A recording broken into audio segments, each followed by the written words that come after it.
నమస్తే. నేను సిరి. ఇవాళ పొద్దున చూసుకున్నట్టయితే తెలంగాణలో అంటే ఇంకొన్ని రాష్ట్రాలలో కూడా భూకంపాలు రావడం మనం చూసాము. ఇక్కడ అంటే తెలంగాణలో, ఆంధ్రప్రదేశ్‌లో, ఛత్తీస్‌గఢ్, ఇటు మహారాష్ట్ర అన్ని చోట్ల కూడా భూకంపాలు అయితే రావడం జరిగింది. సో, అసలు ఎందుకు మరి సడన్‌గా ఇట్లాంటివి జరిగాయి? మన వాతావరణంలో మరి కింద అంటే ఏదైతే ఉందో ఏమన్నా చేంజెస్ జరిగాయా? అసలు ఇది దేనికి సంకేతం అనేది మనకి తెలియజేయడానికి ఇప్పుడు మనతో పాటు ఉన్నారు Janasena official spokes person Srinivas గారు. నమస్కారం సార్. సార్ ఇప్పుడు అంటే అందరూ ఇప్పుడు వేరే రకంగా ఆలోచిస్తున్న టైంలో వేరే చాలా న్యూస్లు ఉన్నాయి. వాటన్నిటి మీద దృష్టి పెట్టిన సమయంలో ఒక్కసారిగా ఈ భూకంపం రావడం సడన్గా చాలా చోట్ల ములుగులో అయితే చెట్లు అయితే కింద పడడం జరిగినాయి. అసలు తెలంగాణలో డెక్కన్ ఏరియా అంటారు, డెక్కన్ ప్రాంతం, అసలు ఇక్కడ భూకంపాలు ఇలాంటివి ఏం రావు అన్న ప్లేస్లో కూడా ఇంతవరకు వచ్చిందంటే వెక్టర్ స్కేల్ మీద దీన్ని అసలు ఎలా చూడాలంటారు సార్? ఒకటం నిజంగా కూడా ఇది ప్రకంపనలు సృష్టించిన వార్తే భూకంపం. ఎందుకంటే ఆంధ్ర, తెలంగాణ, ఛత్తీస్గఢ్, మహారాష్ట్ర అన్ని చోట్ల చాలా స్వల్పంగానే 5.3 ఉంది రిచర్డ్ స్కేల్ మీద.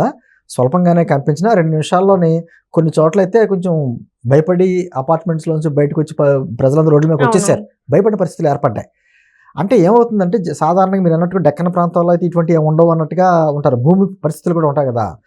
అయితే కింద భూమిలో పొరల్లో ఉన్నటువంటి ఆ కదలికల వల్లనే భూకంపాలు వస్తాయని చెప్పేసి సాధారణంగా మనకు తెలుసున్నది. ఇది పెద్దగా మనం భయపడవలసిన పరిస్థితులు లేకపోయినా కూడా అసలు ఏం జరుగుతుంది, వాతావరణంలో మార్పులు ఏంటి ఇదంటే కూడా పెద్ద చర్చగా అయింది. అంటే ఆ ప్రాంతాల్లో ఎప్పుడూ లేనటువంటి ప్రాంతాల్లో ఈ భూకంపాలు ఏంటి అనేటువంటి విధానం కూడా వస్తుంది. యాక్చువల్గా నాకు తెలిసి 1556లో ప్రపంచంలోనే అతిపెద్ద భూకంపం వచ్చింది. అప్పుడే అతిపెద్ద కొన్ని వేల మంది అప్పట్లో చనిపోయినట్టుగా చరిత్రలో మనకు తెలుస్తుంది. తర్వాత మన ఇండియాలో చూస్తే లాతూర్లో, మహారాష్ట్ర లాతూర్లో భూకంపం వచ్చింది అన్నట్టుగాను.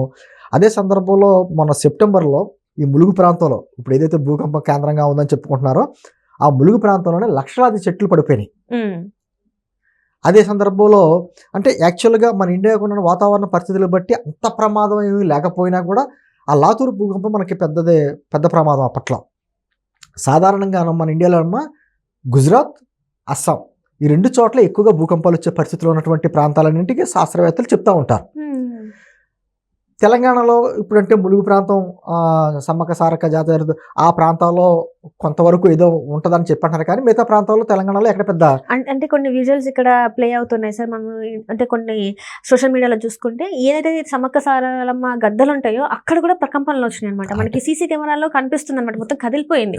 సో ఇదంతా కూడా అసలు రాదు, అసలు ఇట్లాంటివి జరగవు అన్నది ఇట్లా జరుగుతుంటే వాతావరణం మరి ప్రజల మీద కోపంగా చూపిస్తుందా లేకపోతే దేవుడు కోపం చూపిస్తుందా? ఈ మధ్య కాలంలో వాతావరణం మీద పెద్ద సదస్సు జరిగింది, COP29 అని.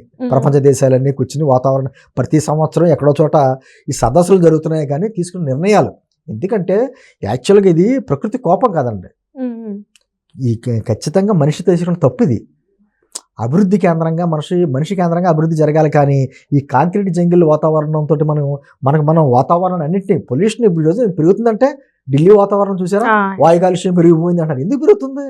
మనుషులు చేసిన తప్పిదాలు ఎన్ని. సేమ్ ఇప్పుడు ఎగ్జాక్ట్ గా హైదరాబాద్ లో కూడా అదే పరిస్థితులు నెలకొన్నాయి సార్. ఎందుకంటే గతంలో మనం చూసుకున్నట్టయితే హైదరాబాద్ లో మంచిగా ఉండేవి, వాతావరణం అంతా బాగానే ఉండేది. కానీ ఇప్పుడు ఈ చలికాలం మనం ఇప్పుడు చూసుకున్నట్టయితే ఇక్కడ ఉబ్బరం అవుతుంది సార్. అసలు చాలా వరకు చేంజెస్ అయిపోయాయి. గతంలోని తెలుగు రాష్ట్రాల్లో మొత్తం ఉమ్మడి రాష్ట్రం గురించి చెప్తున్నా, హైదరాబాద్ ఎందుకు ఒక వాతావరణానికి పేరు. ఈవినింగ్ 4-5 చల్లబడిపోతుంది వాతావరణం, పొల్యూషన్ ఉండదు అన్నట్టుగా ఉండేది. ఇప్పుడు ఎక్కడ సమ్మర్లో నాకు తెలిసి అసలు ఏసీల గురించి ఇప్పుడు పెద్ద పట్టించుకోవాల్సిన అవసరం లేదు. అటువంటి సమ్మర్లో ఖచ్చితంగా ఏసీ లేకుండా బతకలేని పరిస్థితి ఈరోజు హైదరాబాద్ కూడా ఉంది.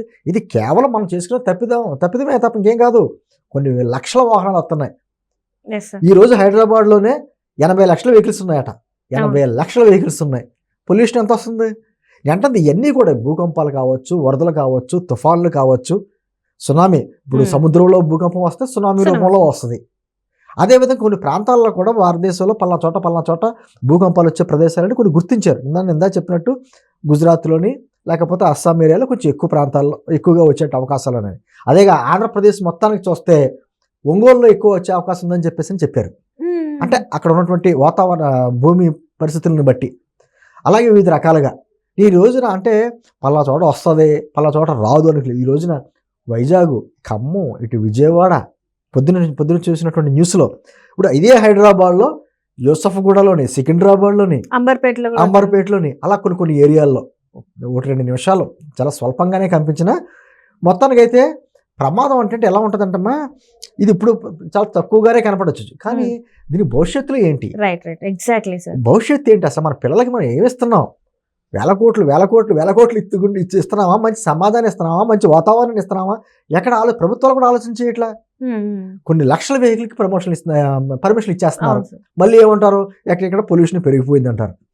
ఎందుకు పెరగదు అంటే ఇప్పుడు ఈ వెహికల్స్ అంటే ఎలక్ట్రిక్ వెహికల్స్ తీసుకోమని ప్రమోట్ చేయాలి, ఎలక్ట్రికల్ వెహికల్స్ ప్రమోట్ చేయాలి.